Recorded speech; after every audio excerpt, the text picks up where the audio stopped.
anteriormente es muy técnico porque son fórmulas, son procedimientos, metodologías, requerimientos legales, ¿no? Que tenemos que cumplir ante una exportación, certificados de origen, cálculos por medio de fórmulas de integración, requerimientos también de integración diversos, ¿no? Pero aquí vamos a ver ya un poco de la teoría atrás de una negociación de un libre comercio. ¿Por qué? Porque como ustedes saben, un TLC generalmente es un tratado que firman dos partes, o tres, o cuatro o más partes, puede ser bilateral o multilateral. Y aquí se negocian diferentes temas, pero finalmente estamos negociando con otra cultura, con otro país, con otro tipo de gente. Y entonces es bien importante conocer un poco de estrategias de negociación y saber en dónde estamos parados para poder afrontar diversas situaciones que nos llegan en relación a una negociación de libre comercio donde se enfrentan diferentes culturas con diferentes variables. Y aquí entran muchos conceptos que la verdad eh, tenemos que lidiar día con día la gente que nos dedicamos a esto.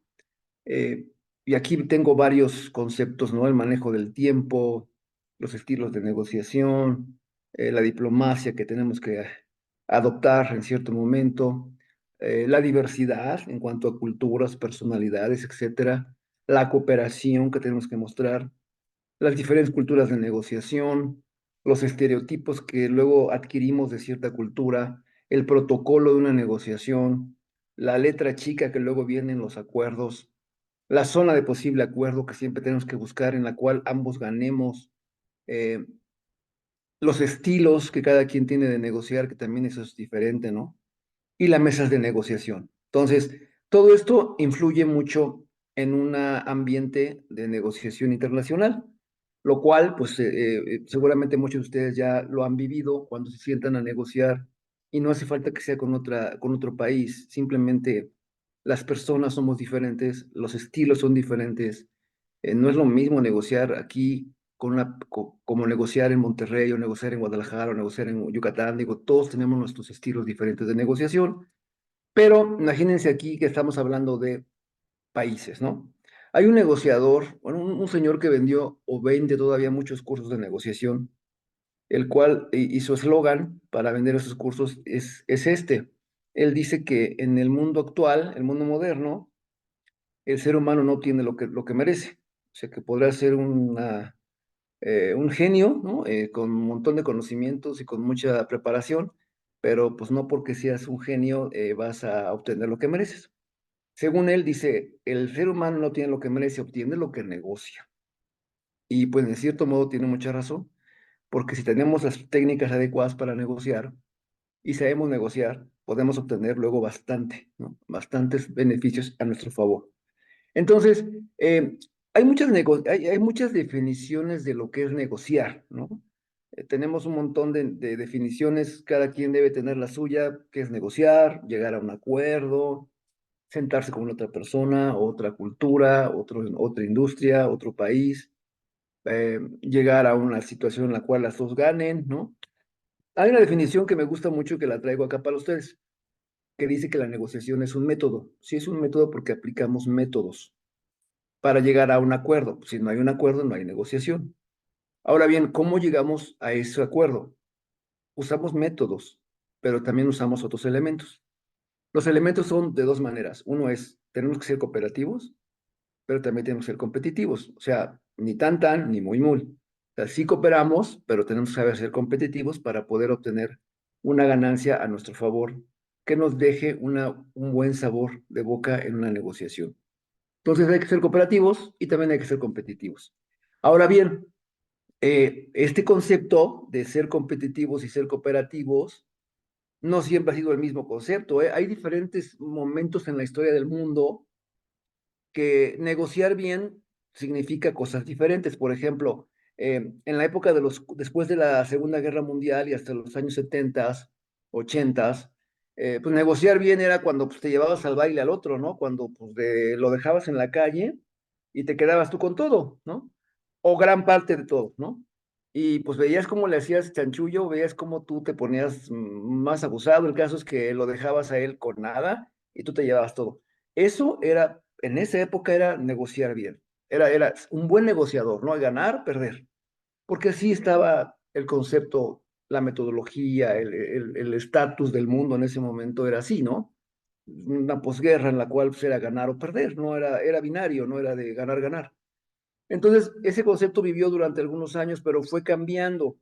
Cuando ya el mundo se fue abriendo, cuando empezó a ver este concepto de la regionalización, que ya fue de la década de los 80s, 90s, es cuando se empezó a dar la gente cuenta en el mundo de que unos necesitábamos de otros, o sea, que no era de que yo solito puedo y yo me las veo a ver cómo le hago, pero yo no necesito de nadie. No, la verdad, en el mundo empezaron a ver los países, industrias que dependían mucho uno del otro. Y ahí cambia el concepto de ganar-perder y empezamos a reconocer las diferencias.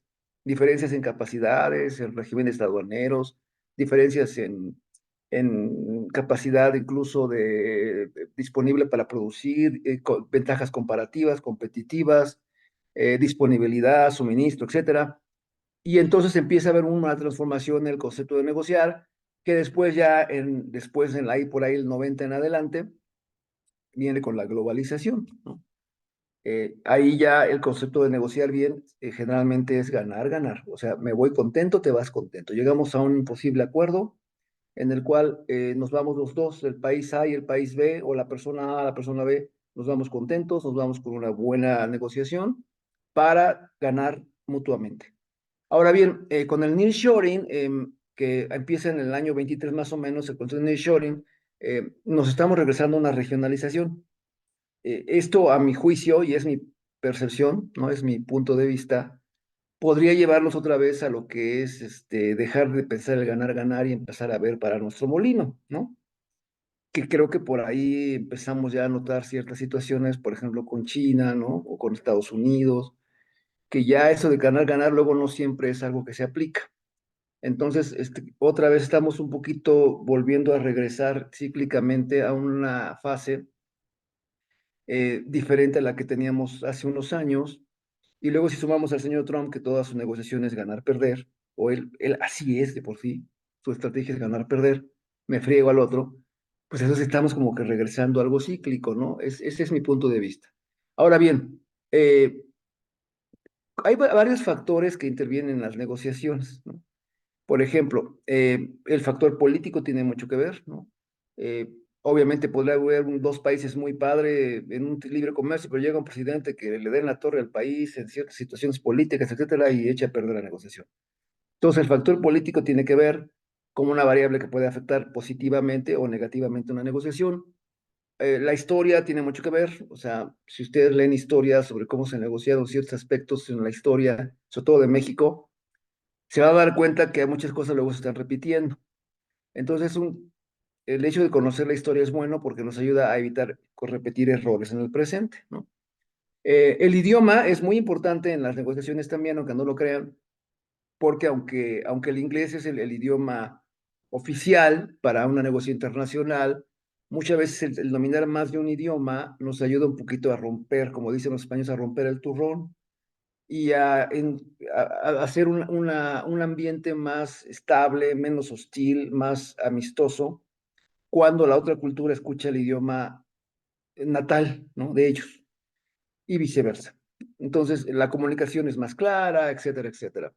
El otro factor es la cultura, y aquí me detengo en la cultura porque también la cultura es definitivamente muy importante en una negociación internacional. Y no olvidemos que las personas somos, cada una persona es diferente, cada persona tiene su personalidad y su humor. Entonces también una persona definitivamente puede influenciar una negociación para bien o para mal, pero todo esto al final nos lleva a definir cómo le hacemos para llegar a una negociación buena, donde lleguemos a un buen acuerdo, tengamos un resultado positivo, ¿no? Y bueno, hablando de cultura, otra definición que me gusta, dice aquí que es la forma de vida de un grupo de personas que configura estereotipos, y estereotipos, ahí voy a poner estereotipos más remarcados, ¿no? La cultura es un estilo de vida que tenemos y que hemos aprendido a través de nuestros padres, nuestros amigos, nuestros profesores. Es decir, nos hemos desenvuelto en un ambiente en el cual estamos adquiriendo, estamos absorbiendo diferentes comportamientos, lenguajes, aprendizajes, ¿no?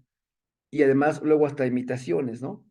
Pero ahí sale el tema de los estereotipos, porque estereotipar, cuando le pregunto a mis alumnos, me dicen, pues es como pegarle una etiqueta a alguien, ¿no? Sí, pues sí, es cuando le pones una etiqueta a alguien, dices, esta persona es del sur, es así, ¿no? Esta persona es del norte, es así.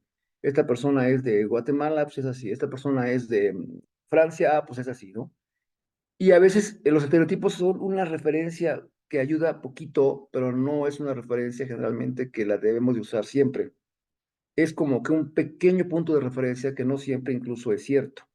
La, la, ¿Esto por qué? Porque cuando nos sentamos con diferentes culturas para negociar, entra obviamente la cultura con la que estamos sentados y la nuestra, los valores de esa cultura más nuestros valores, las actitudes de esas personas con nuestras actitudes y la conducta, ¿no? Y todo esto al final nos lleva con el tiempo a tener ciertas percepciones.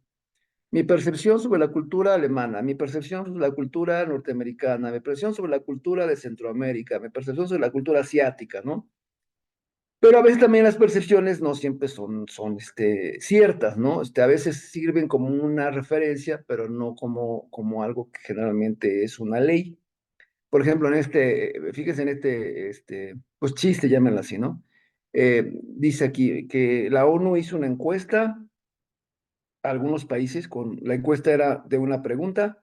La pregunta que hacía la ONU era, diga por favor honestamente, ¿qué opina de la escasez de alimentos en el resto del mundo? Y los países contestaron esa pregunta, ¿no? Por ejemplo, dice aquí que los europeos no entendieron lo que significaba eso de escasez, que los africanos no sabían qué era eso de los alimentos en la encuesta, que los argentinos no entendieron qué quería decir la ONU con eso de por favor, que los norteamericanos preguntaron qué significaba eso de el resto del mundo, ¿no? ¿Qué quería decir con eso? Los cubanos pidieron que por favor se les explicara qué significaba eso de qué opina. Y ahí viene lo peor, ¿no? Que México dice que en el Congreso y Gobierno mexicano hasta hoy se debate sobre qué quiso decir la ONU con la palabra diga honestamente, ¿no? Entonces imagínense las percepciones que se tienen y la percepción que encontramos de México, que tiene que ver con la deshonestidad, ¿no? Repito, una referencia, pero que no siempre es al 100% cierta, ¿verdad? Entonces, las percepciones luego ayudan, pero la verdad no siempre es como una referencia, ¿no? Por ejemplo, ven aquí, en Japón, en esta fotografía, pues muchas veces cuando le pregunto a mis estudiantes qué es lo que perciben, ellos me hablan de diferentes cosas, de acuerdo a lo que han leído, lo que han escuchado, lo que han visto. Me hablan de optimización de lugares, me hablan de escasez de espacio en Japón, me hablan de orden, me hablan de todos estamos divirtiéndonos, aunque estemos apretados, nos hablan de optimización de espacios, ¿no? Aprovechamiento de espacios, ¿no? Diferentes tipos de comentarios, ¿no? Si vemos aquí en Australia, dice aquí 174, emergencia, la encuentras en 174 kilómetros adelante. Que esto nos habla de una extensión de terreno, escasez de población, ¿no? Un continente abierto todavía a ser explorado, ¿no? Eh, Francia, está interesante esta fotografía porque si ven es una calle que dice que, primero dice aquí que hay vuelta a la derecha, luego aquí dice que no hay vuelta a la derecha, luego aquí dice que no hay paso y luego dicen que es un coche que viene de regreso. Y esta fotografía la usan mucho como para referenciar que Francia tiene una diversidad de culturas y diversidad de pensamientos. Hay diferentes formas de pensar, diferentes formas de ver la vida y encontramos ahí gente que piensa diferente, ¿no? Porque tenemos una diversidad de culturas ahí adentro del país. Eh, Déjenme ver otro más. La India, pues esto también es una percepción que luego es errónea. Quien la ve por primera vez dice, ¿cómo es posible que la gente se esté muriendo de hambre? Y sin embargo, miren cómo alimentan a estos roedores.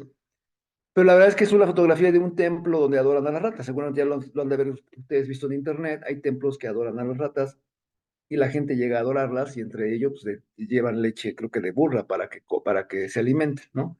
Lo cual no quiere decir que todo el país esté así. Tailandia, pues también es un poco exótico. Esta fotografía muestra lo exótico del país, ¿no? Que la convivencia del ser humano con la fauna. Y Colombia, pues esto también ya es algo que no nos debe de asustar. Digo, generalmente ya tiene años Colombia con esta, pues llámenle, triste percepción de lo que es la droga, ¿no? Y pues en México no nos quedamos atrás tampoco.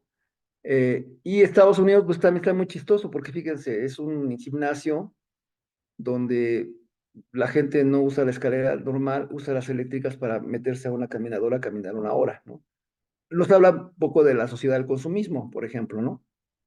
Pero bueno, todas son percepciones. Vean esta de Irán, ¿no? También, o sea, muchos, cuando les pregunto a mis estudiantes, ¿qué ven aquí? Pues generalmente me dicen, muchos me dicen que ven tercer mundo, otros me dicen terrorismo, otros me dicen escasez, ¿no? Otros me dicen personas peligrosas, etcétera, etcétera, ¿no? Bueno, y Taiwán, pues miren, ese también está interesante, ¿no? A pesar de la inversión extranjera, a pesar de todo lo que hay ahí de eh, compañías mundiales, ¿no? Sin embargo, no se pierde, hay gente que la que vive ahí que no pierde sus raíces, ¿no? No pierde sus estilos y sus costumbres, ¿no? Dubái, pues también es un país interesante porque imagínense cómo convive el mega primer mundo, ¿no? Con las costumbres del Medio Oriente.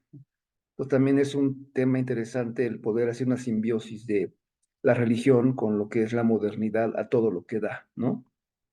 Bueno, y hay otra percepción también de Europa, la Unión Europea, esto también algún día nos lo enseñaron en Europa, de que algún día piensan que van a subir de nivel de unión económica a unión política y que van a ser un solo país, que Europa ya no va a tener Francia, Alemania, España va a ser el país de Europa.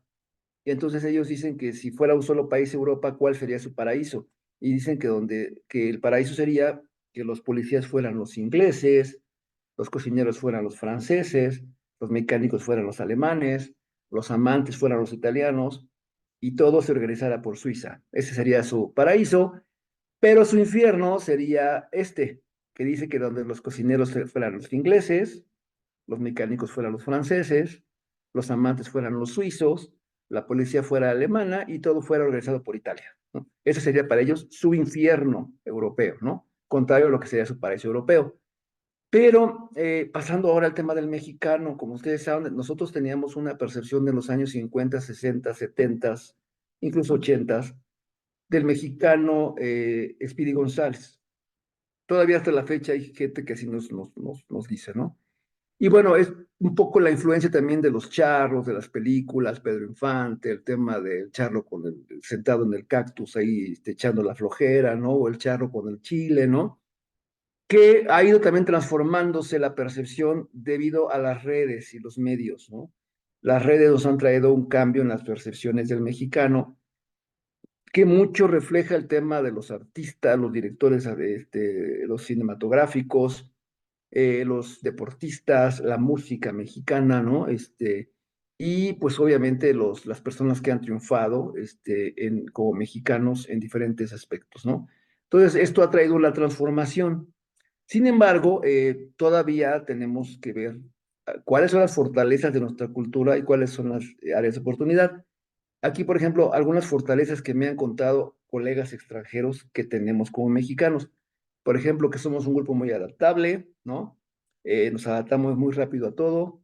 A donde vayamos rápido nos adaptamos. Dicen que somos también una cultura que reconocemos la autoridad, no nos rebelamos en la negociación en frente de todos contra la autoridad, sino que obedecemos, lo cual lo ven con la fortaleza, que somos gente joven, entre comillas, o sea, en las negociaciones internacionales encuentran mexicanos jóvenes ahí negociando acuerdos, cosa que en otros países no es así, solamente van gente de cabecita blanca, y aquí dice que pues, se da la oportunidad a los jóvenes. Y bueno, para muestra un botón, digo, yo ya llevo más de 20 años negociando tratados de libre comercio, ¿no? Empecé chavo, ¿no?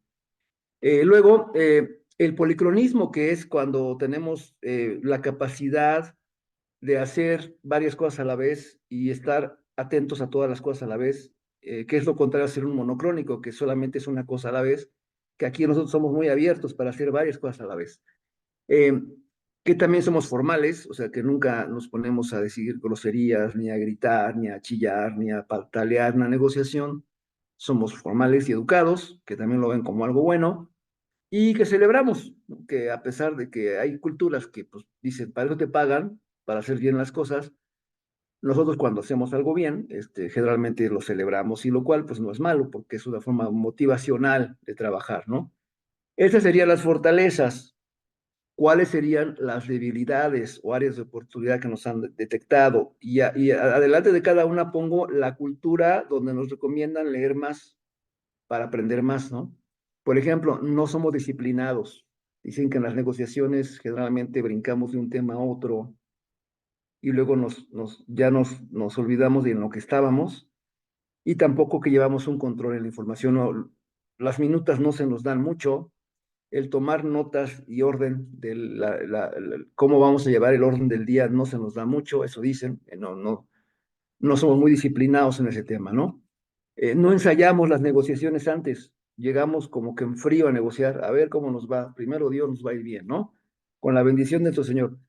Y hay culturas que se sientan antes a ensayar la negociación. O sea, tú eres el enemigo o tú eres el equipo B, yo soy el equipo A.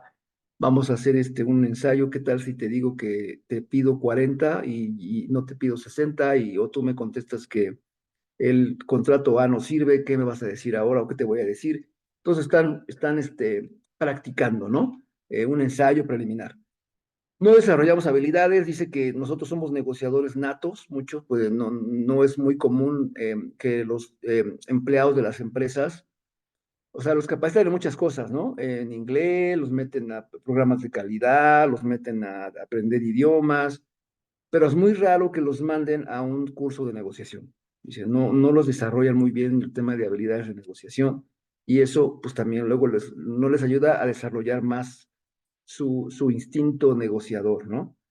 Eh, Tampoco, pues, consecuencia de eso es que no aplicamos técnicas de negociación efectivas que también hay en muchos libros, eh, y nosotros no las aplicamos porque sencillamente no las conocemos, ¿no? El cabildeo, dice que no somos muy cabildeadores o lobistas. Esto del cabildeo, pues, llegó a México relativamente hace poco. Yo diría que nació cuando nació el NAFTA, pero antes no había ese concepto de cabildeo. Hoy ya tenemos hasta despachos cabildeadores en México, antes no había ni uno. Pero es algo que también podemos ir aprendiendo a cómo cabildear, hacer lobbying, que es atrás de la negociación empezar a hacer alianzas, ¿no? Empezar a convencer a la gente con la que vamos a sentarnos, ¿no? Trabajo en equipo también dice que nos falla, somos muy buenos como individuos, incluso en los deportes, pero en equipo dicen que pues no le sabemos mucho porque de entrada desde la primaria no nos han enseñado realmente cómo trabajar en equipo, nada más nos dicen hagan equipos y cada quien se hace bolas. Uno es el que paga el trabajo, otro es el que presenta, otro es el que estudia y el otro es el que pues, no hace nada, ¿no? Entonces, eso no es trabajar en equipo. Desde chicos deberían tener algún tipo de curso donde les enseñan a trabajar en equipos, porque si no se arrastra todo ese tema, ¿no?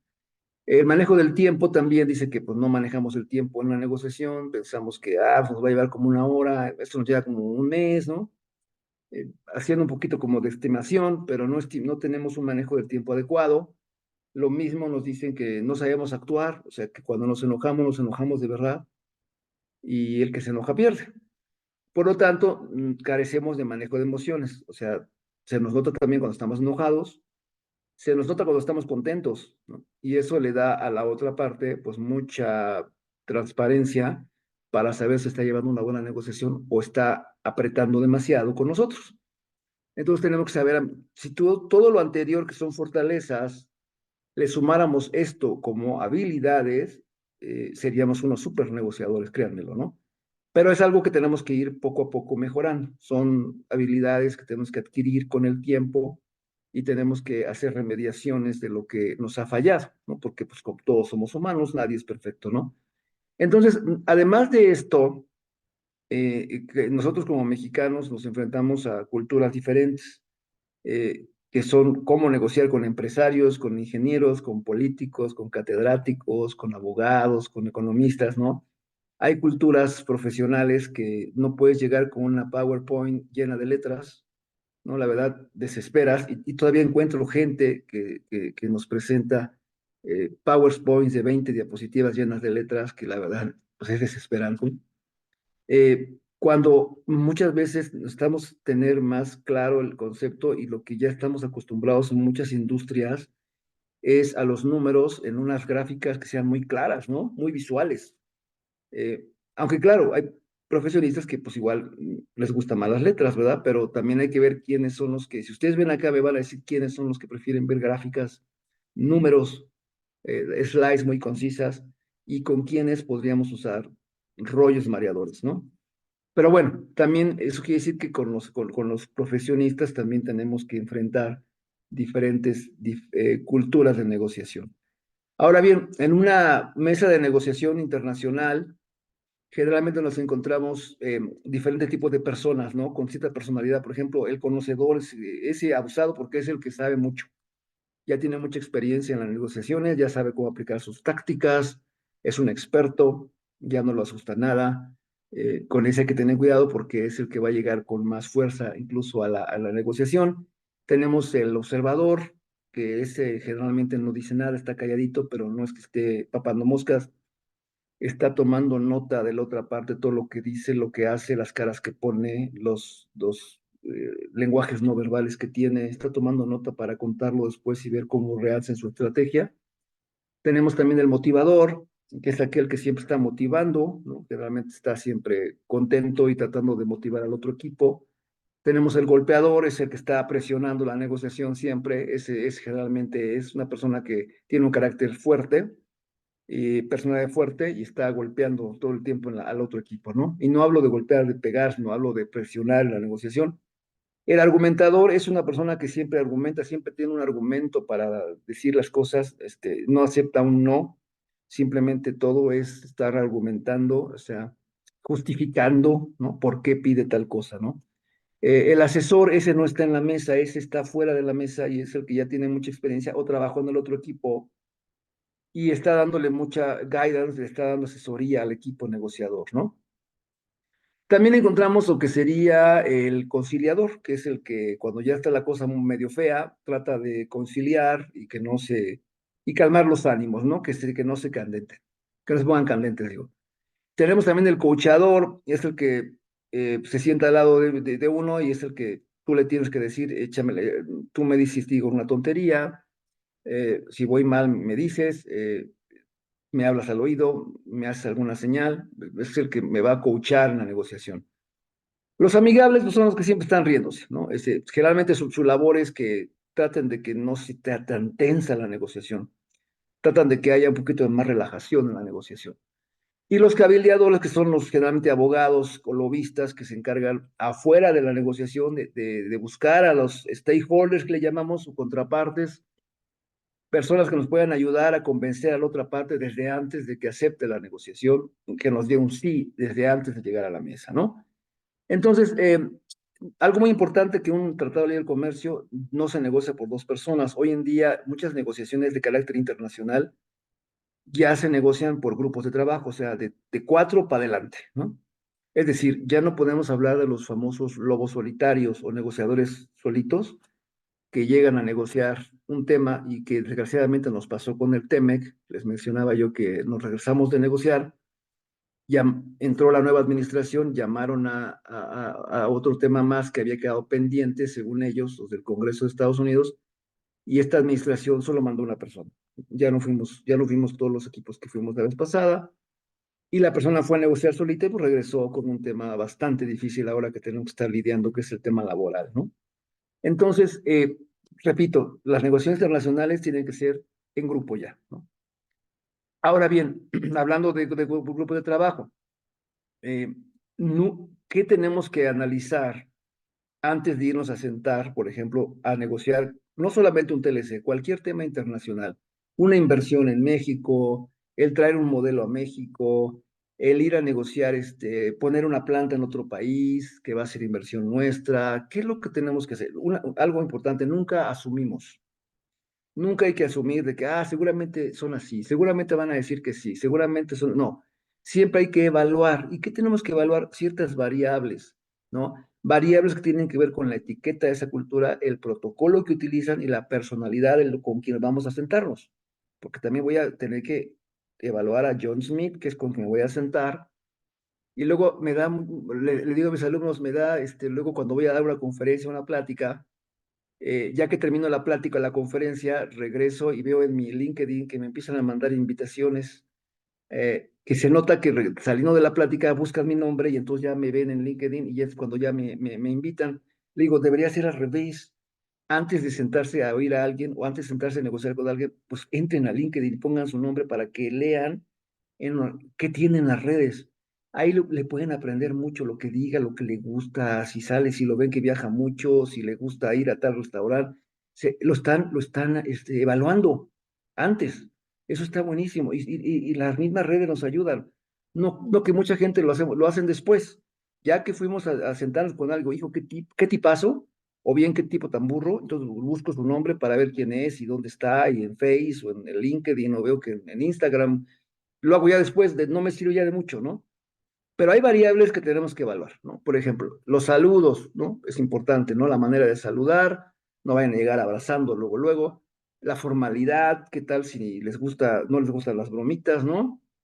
¿Qué tal si sí, ¿no? Los obsequios, ¿qué tal si es importante para ellos que llegues con un obsequio o al revés, les molesta y les ofende que llegues con algún regalito, por mínimo que sea. El contacto físico, como es de un simple abrazo, una apretón de manos. El contacto visual, es importante mantener un contacto visual fijo o no les gusta mucho el contacto visual. Que la personalidad de John Smith, como es, repito lo que acabo de decir, las emociones, es una cultura que se muestra de emociones fuertes o no gusta mucho, no es muy emocional, para ver si no me vayan de repente a gritar y me vayan aquí a querer asustar. El silencio, cómo manejan el silencio como una forma de respeto, o es un silencio, es una forma de decir, no estoy de acuerdo con lo que estás diciendo.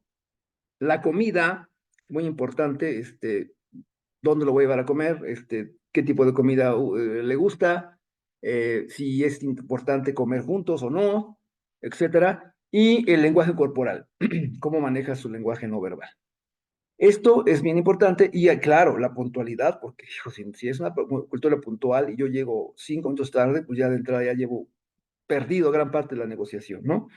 Entonces, todo esto bien importante, porque además hay escuelas como Harvard, la Escuela de Negocios de Harvard, que a cada cultura ya le da un ranking. Por ejemplo, aquí tenemos algunos países donde nos dice qué tanto le gusta la autoridad, acepta la autoridad, qué tanto es igualitario, qué tanto le gusta tomar riesgos, qué tanto no le gusta tomar riesgos a la cultura, qué tanto son individualistas cuando negocian, qué tanto son grupos de trabajo y qué tanto buscan armonía en la negociación o qué tanto son asertivos de sí o no. Y aquí tenemos a México también, Harvard también ya lo calificó, ¿no? Por ejemplo, si vemos aquí cómo nos califican a los mexicanos, pues podemos observar que nos dice que aceptamos mucho la autoridad, ¿no? Somos personas que aceptamos la autoridad, que entre que nos gustan los riesgos, entre que no los gustan, ¿no? Luego, que también entre que somos individualistas y entre que somos colectivos, ¿no? Más o menos, y que somos muy armónicos, o sea, buscamos siempre armonía en la negociación. Así nos calificó la Escuela de Negocios de Harvard, ¿no? Si nosotros graficáramos nuestra cultura mexicana con varias culturas, por ejemplo, con Alemania, podríamos ver en dónde nos parecemos más, en dónde nos parecemos menos, ¿no? O con Estados Unidos también, dónde nos parecemos más, dónde nos parecemos menos. En Brasil, ¿no? Ahí podríamos un poquito evaluar antes cómo tendríamos que llegar a cierta cultura, en qué parte hay que tener cuidado, no estamos muy separados en cuanto a esto, ¿no? En lo que estamos muy similares, ¿no? Repito, no es la Biblia tampoco, son resultados de estudios, percepciones, análisis en negociaciones, que es lo que lleva a los expertos negociadores a hacer esto, este ranking, ¿no? Pero sirve como un buen inicio, ¿no? Y créanme que con el señor Trump nos ayudó muchísimo. Entonces, el mundo actual, que ya no es lo mismo que hace 20 años, estamos llenos de redes, información que podemos obtener por muchos medios, bien y mal, mal porque también en una negociación, pues es muy fácil que se cuele información por medios, ¿no? Y sobre todo por el teléfono, pero también nos ayuda porque nos mandamos de inmediato información mesa con mesa. En el tratado último que tuvimos, así fue, a través de WhatsApp, ¿no? Tomar fotografías de los notas que hacíamos y se las mandábamos al otro equipo, el otro equipo nos las regresaba. Eso es muy bueno porque pues el mundo actual pues tenemos las redes y el manejo del teléfono es básico en este tema, e incluso antes que viajábamos a otros países ya no se hace, ya es muy raro que viajemos a hacer negociaciones, salvo que sean de libre comercio, negociaciones más de temas recurrentes se hacen por medio de la computadora, ¿no? En los Teams, como ahorita, ¿no? Pero pues eso ya nos quita un poco el tema de cuando nos llegamos con la cultura y hay que aprender a saludar, hay que aprender a ver cómo hacemos la reverencia o no la hacemos. Y muchas negociaciones también ya se hacen vía online, ¿no? Entonces hay que saber también negociar vía remota, porque ahí no siempre tienes la cara al 100% de la persona, ni tampoco tienes lo que está pensando, ni cómo se mueve. Entonces el lenguaje no verbal no es tampoco tan fácil verlo a través de una máquina, ¿no? Entonces, aquí tenemos que aplicar estrategias, ¿no? En una negociación moderna de estos años, de la actualidad, hay que saber la estrategia. Y la pregunta clave es, bueno, y todo lo que acabas de decir, ¿cómo le voy a hacer para negociar con éxito? ¿Cómo voy a obtener una negociación que sea favorable para mí y para mi otro partner? O sea, que sea ganar-ganar, no nada más ganar-perder, ¿verdad? Bueno, y muy importante es que la experiencia que va uno adquiriendo en las negociaciones también se tiene que mezclar con la academia, ¿no? Lo que oímos, perdón, lo que leemos en libros, los cursos que tomamos, ¿no? El hablar con negociadores sobre sus experiencias, es un acervo que nos ayuda también para tener un buen, llámenle, conocimiento que también lo mezclamos con la experiencia que tenemos en negociaciones y eso nos va a dar mucha creatividad a la hora de negociar, ¿no? Entonces, vamos a ver un ejercicio rapidísimo de una persona que fue muy creativa y muy chavo, que le compró un burro a un campesino, ¿no? Era muy chavo esta persona, se lo compró por $100, nada más que el ancianito le dijo, nada más déjame lavarlo, bañarlo y mañana vienes por él, ¿no? Entonces, al otro día que llegó el muchacho, le dijo, vengo por el burro, y le dijo el campesino, hijo, ¿qué crees? Es que se me murió. Yo creo que el agua le cayó mal, estaba muy caliente o fría, yo no sé, el caso es que se me murió. Y entonces, aquí le dijo el muchacho, bueno, pues tú sabes mi dinero, ya te di ayer $100, ¿no? Y el campesino le dijo, disculpa, mi hijo, es que pues andaba yo mal económicamente y pues lo fui a gastar, ya fui a comprar comida y no tengo un peso para darte. Entonces, la pregunta que les hago a mis estudiantes es, bueno, ¿qué hubieras hecho para si fueras tú, Kenny, el joven que compra? Algunos me dicen que, pues yo le diría que me rente su espacio para yo poner hortalizas. Pues yo le digo que trabaje para mí durante un mes y ya me doy por bien pagado, ¿no? Hay diferentes contestaciones que me dan, pero vamos a ver qué fue lo que realmente hizo Kenny. Kenny le dijo, dame al burro. Y le dijo, pero ya está muerto, hijo. ¿Para qué quieres un burro muerto? Y le dijo, lo voy a rifar. Y dijo, pero ¿cómo lo vas a rifar si está muerto? Y Kenny le dijo, es que no le voy a decir a nadie que está muerto. Entonces se lo llevó. Un mes después se encontró el campesino a Kenny y le dijo, oye, ¿qué pasó con el burro? Y dice, pues lo rifé. Vendí 500 rifas a $2 cada una y me gané $998. Y le dice, y no se quejó nadie, dice, solamente el que ganó. Pero le dije que se me había muerto el burro y le devolví sus $2, ¿no? Y él se llevó 998. Ahí es una manera de aplicar creatividad, ganar, ganar, porque pues al final el camino no afectó a nadie, ¿no? Y logró llevarse $998. Este muchachito luego fue el director de la compañía Enron, ¿no? Ahora bien, lo importante de una negociación, sobre todo cuando vas a negociar temas ya diversos internacionales, es crear valor, ver la manera en que ambas partes ganen, ¿no? Por ejemplo, la creación de valor es cuando tú buscas que sea una negociación ganar-ganar, que es lo contrario a una reclamación de valor, es cuando llegas muy agresivo, como tipo Trump, a decir quiero, quiero, quiero, y si no, ya verás lo que te va a pasar y te voy a quitar el acuerdo, te lo voy a echar abajo. Eso se llama reclamar valor. Lo que hace que la otra parte reaccione en forma defensiva. Pero te pones defensivo y te vas a un rincón, es como el gato en el rincón, que nadie lo mueve de ahí, y ahí no va a haber ninguna negociación. Pero si a ti te interesa una negociación, aunque te enfrentes a un reclamador de valor, tienes que aprender a reconocer diferencias y tienes que saber cómo expandir un pastel. Es decir, tienes que saber usar variables diferentes, no nada más una variable que sea precio, ¿no? Hay que saber qué más le puedo ofrecer, qué es lo que decía el secretario Guajardo, el dulce. ¿Qué dulce le puedo dar para que esta persona sienta que está haciendo una buena negociación y no me esté pegando a mí tan fuerte, ¿no? Hay que saber ser buen escucha, muy creativo y mucho escuchar la oferta y siempre la pregunta es, ¿para qué lo quieres? ¿Por qué te interesa este tipo de negociación? ¿Hacia dónde va? ¿Por qué lo estás pidiendo? O sea, hay que interesarnos mucho en la postura, porque si nada más estoy viendo mi postura y no veo la del otro, créanme que no es mucho éxito el que les espera. Hay que saber interesarme, me interesan mis problemas, pero me deben interesar los problemas del otro. ¿Por qué me está pidiendo tal o cual cosa? ¿Cuál es la razón atrás de eso? Porque entonces eso me va a permitir buscar una solución que al otro le guste, que a la hora que lo escuche diga, pues no está mal, y entonces nos empezamos a acercar a una zona que le llama Harvard la zona de posible acuerdo.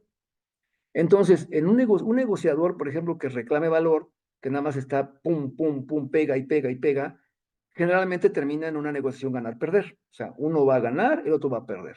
Y la verdad es que no vamos a querer sentarnos con el otro en nuestra vida porque hacemos como es. Entonces, ¿qué genera esto? Pues esto es que yo ya me resguarde la información de manera muy celosa, ya no suelto todo lo que tengo. eh, Hay impresiones encontradas, incluso ya hasta pleitos, ¿no? Eh, Hay demandas extremas y muy rígidas que puede tener esta persona cuando me está negociando ganar-perder y generalmente puede ocasionar que se rompa la negociación y cada quien para su casa y nos mandamos al diablo, ¿no? Eso es lo que puede pasar cuando estamos enfrentándonos a un reclamador de valor.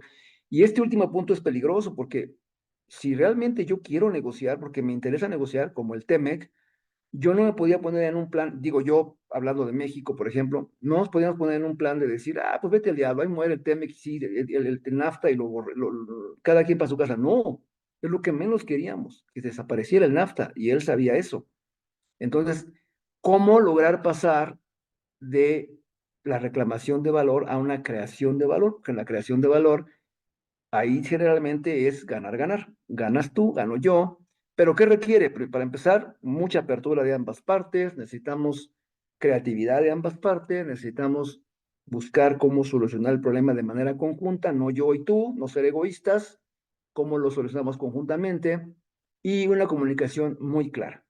Es decir, tenemos que buscar cómo brincar de una reclamación de valor a una creación de valor. Y en una negociación hay 6 errores comunes que luego se cometen que echan a perder la negociación para crear valor. Primero, que nos vale el problema de la otra parte. No nos interesa la otra parte, ¿no? Es como cuando unas mujeres encontraron unas naranjas. ¿Cuántas naranjas? Yo me las encontré, no, pues yo te vi que te las encontraste, dame una, dame dos, dame tres y solamente negocian números, no negocian para qué las quieres, ¿no? Eso es un error. Eh, Dejan que el precio sea lo máximo y derriba lo demás. O sea, solamente estamos viendo números, no vemos nada más, es otro error común, ¿no? Buscamos demasiado en un terreno común, o sea, es también un error porque muchas veces lo que yo necesito no es lo que tú necesitas, y si buscamos mucho, mucho en ver que algo hay, pues no, pues la verdad es que cada quien tiene arena en su costal. Entonces hay que ver cómo buscamos otra alternativa, otra variable para que esa arena sea dividida de otra manera, ¿no? Eh, a veces hay alternativas que descuidamos. O sea, no somos creativos y dejamos a la alternativa B, el escenario C, el escenario D, no lo hacemos, ¿no? Sino vamos nada más con un escenario y luego tenemos una visión distorsionada, que es cuando nos falta la visión, nos falta la observación, nos falta la investigación, nos distorsiona la negociación. Entonces, en un cuarto de junto, y aquí hablo de los tratados de libre comercio, generalmente un cuarto de junto es una asociación que tiene representantes de cada empresa, los cuales negocian primero ellos localmente y ya que negociaron, entregan su petición como asociación al gobierno federal, el cual ya se sube a una negociación con la otra parte, pero siempre estamos ahí al lado de ellos, asesorándolos, incluso hasta entrando a las negociaciones, y por eso se le llama el cuarto de junto, cuarto de al lado. Cuando hay una contraoferta de la otra parte, la contraoferta baja, nos llega a nosotros, volvemos a checarla y regresamos con otra contraoferta. Lo mismo que hacemos en este país A, lo hace el país B. El país B tiene exactamente un grupo de personas, representantes de las compañías, que bajan su petición como asociación, esto lo bajan también a lo que es su gobierno lo sube.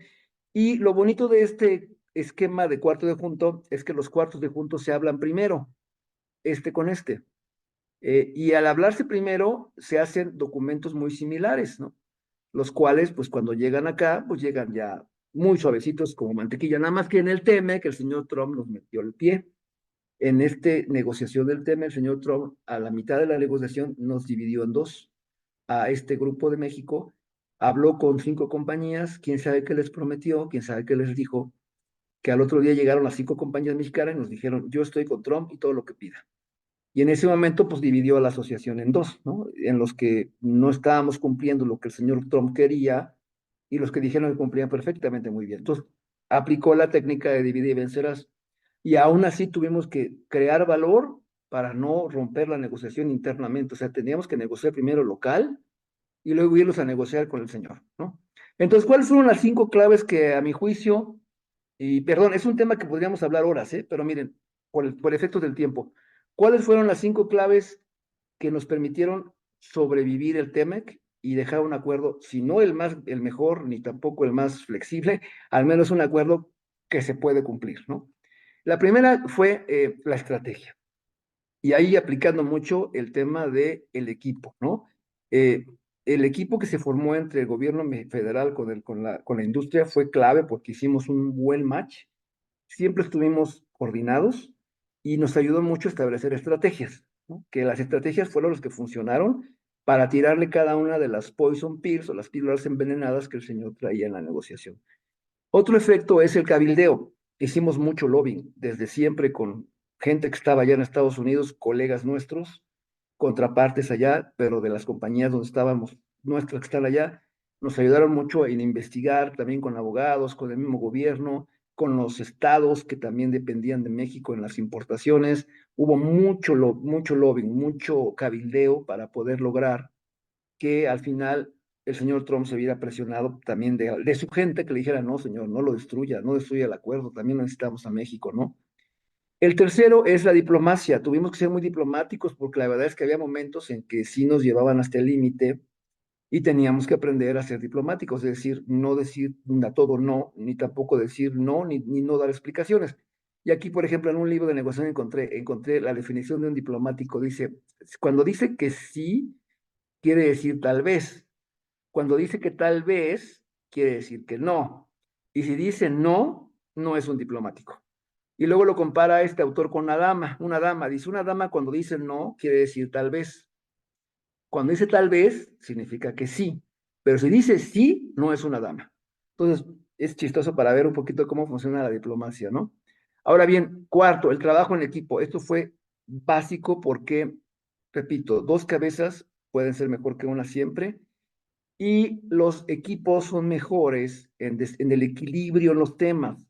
No podemos negociar por negociadores solitarios, lobos solitarios, eso es imposible y nos pegaron porque se fue un lobo solitario después a negociar el tema laboral y regresó con una cosa horrible para nosotros que es el mecanismo de respuesta rápida, ¿no?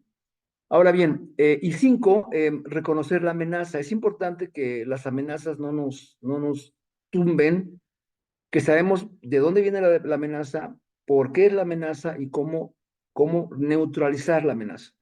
En este caso, la manera que neutralizamos la amenaza fue callarnos la boquita, no decir nada de las inversiones en México, no decir nada de lo que estábamos haciendo en México para que no llegara a oídos del señor y dijera, ahorita les voy a meter un arancel, ahorita les voy a cerrar la fábrica, ahorita voy a cerrar la frontera. Era estar calladitos, nos veíamos más bonitos, ¿no? Y con eso ayudó mucho a que la amenaza se bajara, ¿no? Y bueno, con esto, aquí unas fotos para que vean los equipos negociadores. Este fue el equipo oficial de negociadores por parte del gobierno federal, y abajo es una de las mesas, ese es el equipo automotriz, ¿no? Pero había un equipo de juguetes, había un equipo eléctrico, había un equipo electrónico, había un equipo de textiles, ¿no? Y bueno, como ven en estas fotos, lo que quise nada más es que vean el nivel de comunicación e interacción que se tuvo con el gobierno federal y nosotros para poder llegar a una negociación que ayudara. incluso hasta con los senadores, que también nos llamaron para que platicáramos con ellos sobre las estrategias que habíamos aplicado y el hecho que también tuvimos la oportunidad de entrar a negociaciones con Estados Unidos directamente, o sea, a mí me tocó entrar directamente a negociar con los americanos temas de libre comercio, ¿no? Y bueno, ¿qué se viene ahora? Que tenemos que tener mucho cuidado en el tema de negociaciones internacionales. Viene otra guerra comercial, ya está pasando con China, así que hay que tener cuidado. Viene un problema de amenazas arancelarias, ¿no? Por el tema también de China que está generando. Viene un tema también de lo que son amenazas, y esto por el tema terrorista y el tema de la guerra con Ucrania. China obviamente es un tema que nos está metiendo mucho ruido. La migración es otro tema que nos puede traer problemas en una negociación porque luego lo usan como ficha de cambio. Las controversias que están llevándose a cabo actualmente van a ocurrir muchos paneles, tenemos que estar abusados en este tipo de negociaciones. El USMCA se va a revisar en el año 2026, viene otra revisión que seguramente se va a volver una renegociación. El dumping ya están buscando la manera de evaluar si el dumping está pegando a los países para meterle algunas cuotas compensatorias. Y bueno, todo eso pues, es algo que viene muy fuerte. O sea que esto no para y creo que se viene incluso más difícil en una negociación internacional, ¿no? Y bueno, con esto termino y quisiera abrir ahorita unos minutos para que me puedan preguntar o hacer algún comentario sobre el tema. Adelante.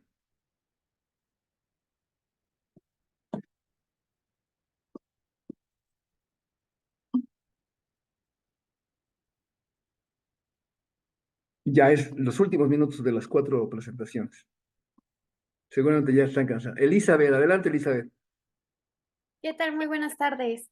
Mi pregunta sería, ¿cuál sería el tip que usted nos recomendaría para nuestras futuras negociaciones? O si ya es que alguien está en las negociaciones, presente en ellas, ¿cuál sería el tip que nos daría principalmente?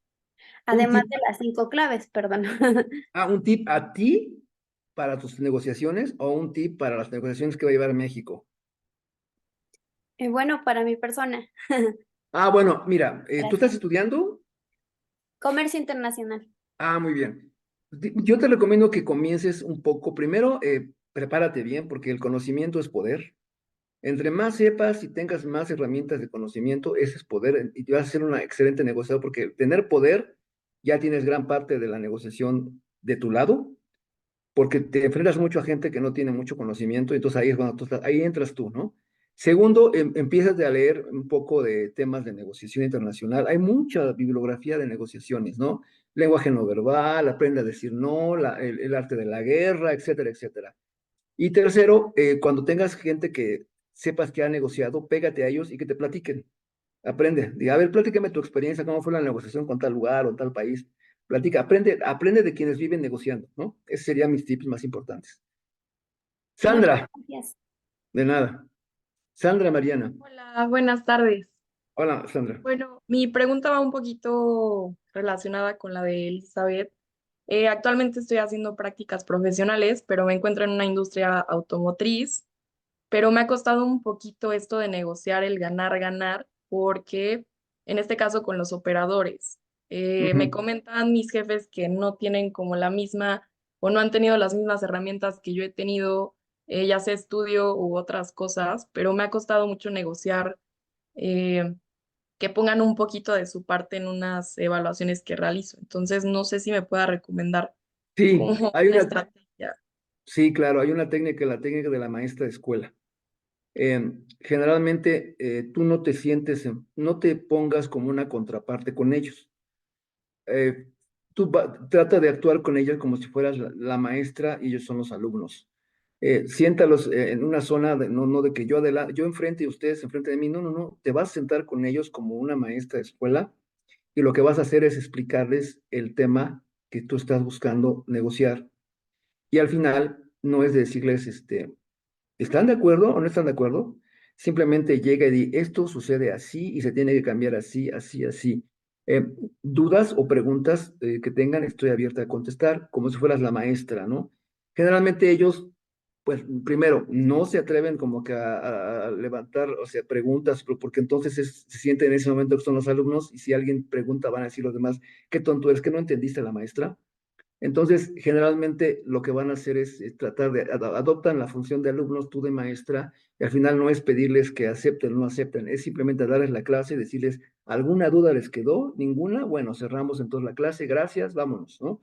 Y pues no te pongas en la posición de que yo soy el contraparte, más bien somos un equipo y aquí yo lo que voy a hacer es pues darles una clase, ¿no?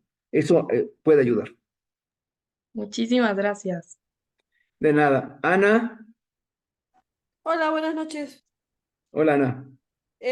Mi pregunta es, ¿cree que las renegociaciones del TEMEC 2026 dependerá de su dificultad depende del presidente que esté en los Estados Unidos? Claro, muchísimo. De por sí ya se vienen temas difíciles, ¿no? Y luego, pues ya parece ser que ya se imaginan quién va a llegar. Y si llega él, viene con la espada más desenvainada y viene con su equipo que negoció el TEMEC en su momento, porque los va a volver a poner. Desgraciadamente, nosotros no podemos hacer lo mismo. Nosotros no podemos poner al equipo con el equipo negociador de profesionales que estaban en ese momento, no podemos ponerlo. De hecho, no existe hoy un equipo negociador en el gobierno federal, no hay y ahí tenemos mucha desventaja con ellos. Entonces sí va a ser una negociación muy, muy difícil, que en realidad no debería ser una negociación, es una revisión, pero sí tiene tintes de que se pueda volver una renegociación, por todo lo que está pasando con China, ¿no? Sí, muchas gracias. De nada.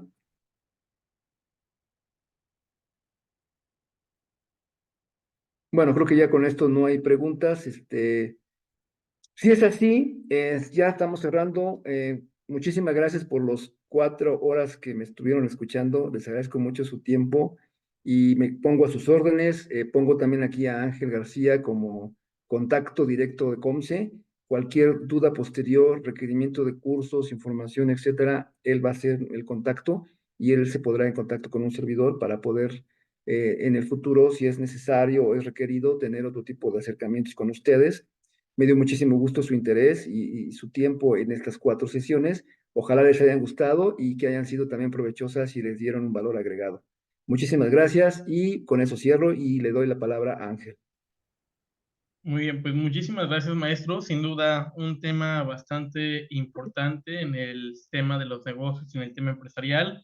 Consideramos que esta parte de poder conocer la cultura de la negociación, pues pretende esta parte de poder evitar situaciones complicadas y de poder evitar conflictos o malentendidos, ¿no? Dentro de la experiencia como COMSE, pues realmente es un tema que nos sucede todos los días. El hecho de poder tener contacto, pues, con personas de otros países, de otras culturas, con otras formas de pensar, pues nos hace ver las carencias que tenemos también igual como mexicanos, ¿no? Y coincido mucho, o sea, realmente muchas negociaciones se pierden por cuestiones tan sencillas como el tema de la falta del tiempo, la puntualidad, ¿no? En el caso, por ejemplo, de las personas americanas, pues un norteamericano si te dice que estás a las 11 de la mañana, tienes que estar 10:55, ¿no? Si tú llegas tarde, para ellos es una causa de molestia, ¿no? He tenido situaciones donde por unos cuantos minutos, pues cancelan las reuniones, ¿no? Ya cuando había algo programado. Entonces, realmente, pues esa parte es una parte fundamental. Creo que nosotros como empresas, como individuos tenemos que saber con quién negociamos todos los días, tenemos que conocer más de nuestro entorno y esto va a facilitar pues la generación de valor para todos, ¿no? Entonces, agradezco mucho el tiempo, agradezco mucho la participación de cada uno de ustedes, agradecemos pues también igual a nombre de nuestra directora, la licenciada Josefina Lombard, y a nombre de nuestro presidente, el ingeniero Antar Mendoza Ibarrola, pues la participación de cada uno de ustedes. Esperamos que haya sido pues satisfactorio este pequeño acercamiento con los temas de negociación y tratados de libre comercio. Y como bien lo comenta el maestro Fausto, pues estamos muy enfocados en poder crear valor a la comunidad, cualquier duda que tengan, cualquier situación en la que podamos apoyar, pues con mucho gusto podemos atenderlos de manera directa. Entonces, agradecemos el tiempo y sin más, pues esperemos que pasen una buena noche y estamos en contacto. Muchísimas gracias. Muchas gracias a todos. Muchas gracias, felicidades, Fausto. Gracias, amiga. Hasta luego. Luego, gracias, Ángel, como siempre. Excelente. Hasta luego, maestra, le dio un gusto. Hasta luego. Gracias. Gracias. Gracias, hasta luego. Gracias, hasta luego. Hasta luego. Gracias. Hasta luego. Gracias, bonita noche. Bonita Buenas noche. noches, hasta luego. Adiós, Wendy. Muchas gracias, profe Fausto. Gracias. Gracias. Gracias, Wendy, por todo.